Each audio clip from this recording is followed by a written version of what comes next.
We are in central London and thousands of women and men of every age are attending the March for Women. It is part of the global campaign for gender equality organized by Care International.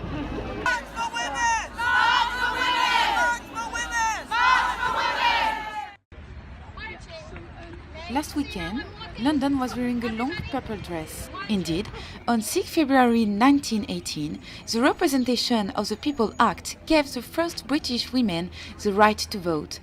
We are in Hyde Park today and thousands of women are about to march for the procession, which is an artwork to celebrate the women's vote. De tout temps, les femmes se sont battues pour leurs droits fondamentaux. Droit de vote, droit sur leur propre corps, droit d'exister. C'est autour de ces combats que s'articulent des milliers d'histoires, bien souvent oubliées ou passées sous silence. So why are you marching today? Basically to celebrate the fact that women have got the vote, but there is still a step further to take. In this modern age, women are still underrepresented in Parliament, they're underpaid, doing a comparable job to other men, and we just need to be visible and make our voices heard. I'm marching today because this is 100 years since in the UK women had suffrage. I'm marching today because my granny, Eva, was here 100 years ago. I'm marching with my daughter. We have just been to a panel organized by Trendline about demystifying the role of women in tech jobs, which means having less and less preconceived ideas about what men or women should do. En tant que journaliste et autrice, c'est cet aspect du féminisme qui me fascine. L'immersion totale dans le parcours d'une femme d'aujourd'hui. Après une année d'interviews autour du féminisme à Londres, je réalise mon premier documentaire sous l'influence des réseaux sociaux sur la perception du corps féminin en France. While flicking through the pages of a magazine, it's not surprising to see women with what would be defined as perfect bodies. The impact of social media on women's body image has always been a Western problem. In France, it's particularly the case, as investigative journalist Mona Chollet shows in her book Beauté Fatale, where she explains that the cliché of the Parisian woman with very skinny and very classy is all over the French social media. Dans cette aventure, j'interviewe ma chère amie Marion, Iron Girl, qui inspirera mon émission Être femme aujourd'hui, où je libère la parole des femmes sur leurs histoires tout en abordant des thèmes de société. I don't know any women who have suffered an amputation and decided to express themselves on social media like I do. So I cannot compare myself with the others, and I just don't want to compare myself with other women. En étudiant le journalisme, j'ai commencé à penser ma condition de femme, à me demander qu'est-ce qui fait que je suis femme aujourd'hui, qu'est-ce qui me définit. Je sais que le nom de mon arrière-grand-mère s'est perdu dans l'histoire parmi tant d'autres résistantes, ou parmi tant d'autres femmes qui ont apporté leur contribution pendant la guerre. Et en fait, ça m'a traumatisée de me dire des membres de ma famille ont oublié mon arrière-grand-mère. Je ne veux pas qu'on les oublie, je ne veux pas qu'on oublie mon arrière-grand-mère, ma grand-mère et ma mère, mais je ne veux pas qu'on oublie toutes ces femmes merveilleuses que l'on peut croiser chaque jour. Alors, pour moi, être femme aujourd'hui, c'est libérer leur parole. C'est libérer la parole. Elle s'appelle Marie-Charlotte, Émilie, Marion, Enya, Bénédicte, Marcel, et elles ont changé ma vie.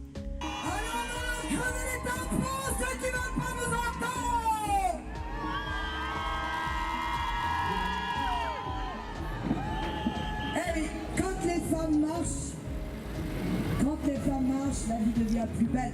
Armée de ma plume et de ma caméra, j'ai décidé de me battre contre un système qui me demande de me taire, me battre contre un système qui banalise les violences sexistes et sexuelles, me battre contre un système qui veut m'interdire mes droits.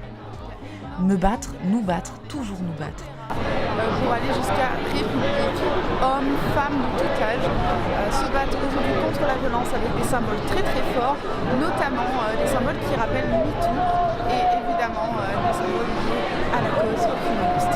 Dans mon cheminement, quelques voix ne s'éteignent jamais. Parce qu'être femme aujourd'hui, c'est... Si je devais faire passer un message aujourd'hui, ce serait surtout, quelles que soient les épreuves qui vous sont données dans la vie, que ce soit une épreuve, on va dire, des plus petites épreuves qui puissent arriver à quelqu'un qui n'a pas vécu de gros drames ou de grosses maladies, etc. Mais c'est de se battre, quelle que soit l'échelon de la douleur ou de la souffrance ou de la maladie. Dire que voilà, il y a du harcèlement scolaire, ça existe, et que c'est aux professeurs, c'est à l'équipe enseignante, c'est à l'école dans laquelle on est de faire des choses, et pas d'attendre que ça s'aggrave et que justement il y a des élèves qui en viennent jusqu'au suicide. Le peintre et l'écrivain ne sont jamais regardés à part par eux-mêmes. Oui. Donc d'un coup, se donner, se révéler, montrer une œuvre, ça doit être quelque chose de dur quand même. C'est émotionnellement fort. C'est émotionnellement fort. Oui, c'est émotionnellement fort. Et c'est un travail sur soi aussi. Il faut s'accepter, il faut se faire confiance et il faut vouloir partager aussi. Mais au final, on n'arrive pas vraiment à définir qu'est-ce que c'est la bipolarité.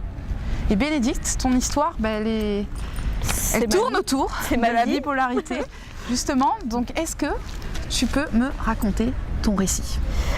Oui, alors je m'appelle Bénédicte, j'ai 24 ans, je suis secrétaire juridique dans un cabinet d'avocats, donc dans un milieu tout à fait normal. Je suis pas reconnue handicapée, je suis pas reconnue folle. Voilà, j'ai une maladie qui s'appelle la bipolarité, donc depuis maintenant quelques années. Je vis très bien, à part des périodes sombres de ma vie.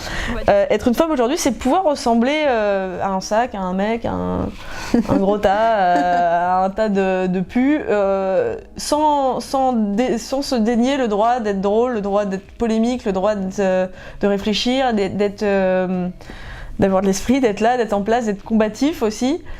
Être une femme aujourd'hui, c'est compliqué, je crois.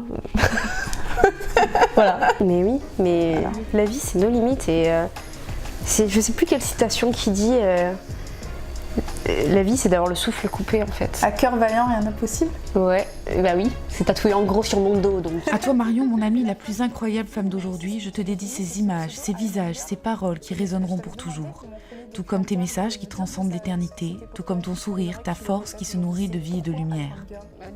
Tu as fait de cette émission bien plus qu'un projet. À présent, il s'agit d'un but, d'un devoir.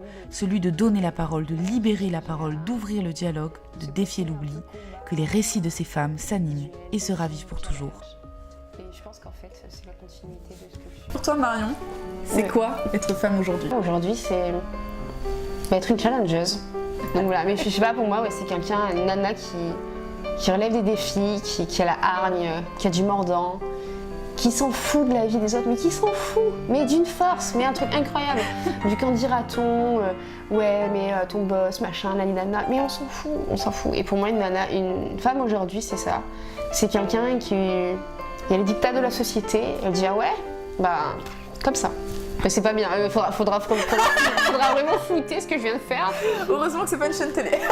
Non mais voilà, c'est des dictats de la société et c'est avoir la force de regarder les gens dans les yeux et de leur dire mais je m'en fous. En fait je m'en fous il faut être maigre, il faut être grosse, il faut être comme il faut être employé, il faut être cadre, il faut être mère au foyer, il faut pas être mère au foyer, il faut allaiter, pas allaiter, il faut être... Non, c'est assumer ses choix, regarder les autres dans les yeux avec un grand sourire en leur disant mais je fais ce que je veux. Et pour moi, toute femme aujourd'hui, c'est ça.